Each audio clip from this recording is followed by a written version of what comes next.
অবৈধ শারীরিক সম্পর্ক করার সময় আটকে গিয়ে ইন্দোনেশিয়ার নারীর মৃত্যু ঘটেছে দাবির এই ভিডিওটি সম্প্রতি নেট দুনিয়ায় ব্যাপক ভাইরাল হয়েছে। ইন্টারনেটের বরাতে ইতোমধ্যেই ভিডিওটি দেখেছেন কয়েক কোটি মানুষ। তবে বাস্তবে কি এমন কোনো ঘটনা ঘটেছে, নাকি ভুয়া ভিডিওতেই বোকা বনেছে কোটি কোটি মানুষ? ঘটনাটি সত্য কিনা তা জানতে চেয়ে অসংখ্য মানুষ রিউমার স্ক্যানারে যোগাযোগ করেছেন। এর প্রেক্ষিতেই বিষয়টি নিয়ে অনুসন্ধান করে রিউমার স্ক্যানার টিম। আর রিউমার স্ক্যানারের অনুসন্ধানে দেখা যায় ভাইরাল ভিডিওটি বাস্তব কোনো ঘটনার নয়, বরং এটি অভিনয়ের মাধ্যমে তৈরি একটি ফিকশনাল ভিডিও। অর্থাৎ এই ঘটনায় কারো মৃত্যু তো দূরের বিষয়, প্রকৃতপক্ষে ইন্দোনেশিয়াতে এরূপ কোনো ঘটনাই ঘটেনি। আমাদের অনুসন্ধানে দেখা যায় টিম পিএসএস নামের ইন্দোনেশিয়ার একটি কন্টেন্ট ক্রিয়েশন টিম এ সংক্রান্ত ভিডিওগুলো তৈরি করে তাদের একাধিক ইউটিউব চ্যানেল ও ফেসবুক পেজে প্রচার করেছে। তাদের প্রায় 17 লক্ষ সাবস্ক্রাইবারের একটি ইউটিউব চ্যানেলে গত 9 মে এ সংক্রান্ত প্রথম ভিডিওটি প্রকাশ করা হয়।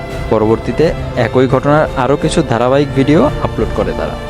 ভিডিওগুলোর ডেসক্রিপশনেই তারা ঘটনাটিকে সম্পূর্ণ কাল্পনিক হিসেবে উল্লেখ করে ডিসক্লেইমার দিয়ে রেখেছে। তাদের ডিসক্লেইমারে লেখা রয়েছে, উপরের ভিডিওটি সম্পূর্ণ কাল্পনিক এবং এটি বিনোদনমূলক শিক্ষার ভিডিও। অনুগ্রহ করে ইতিবাচক দিকটি নিন এবং নেতিবাচক দিকটি পরিত্যাগ করুন। তাদের ইউটিউব চ্যানেল পর্যবেক্ষণ করে দেখা যায় যে এই কন্টেন্ট ক্রিয়েশন টিম মূলত প্যারানর্মাল, ফিকশনাল বা ব্ল্যাক ম্যাজিক বিষয়ক ভিডিও বানিয়ে থাকে। তাছাড়া রিউমার স্ক্যানার টিমের পক্ষ থেকে হোয়াটসঅ্যাপের মাধ্যমে তাদের সাথে যোগাযোগ করা হলে তারা এটিকে কাল্পনিক ঘটনার উপর তৈরি ভিডিও বলে নিশ্চিত করেছে।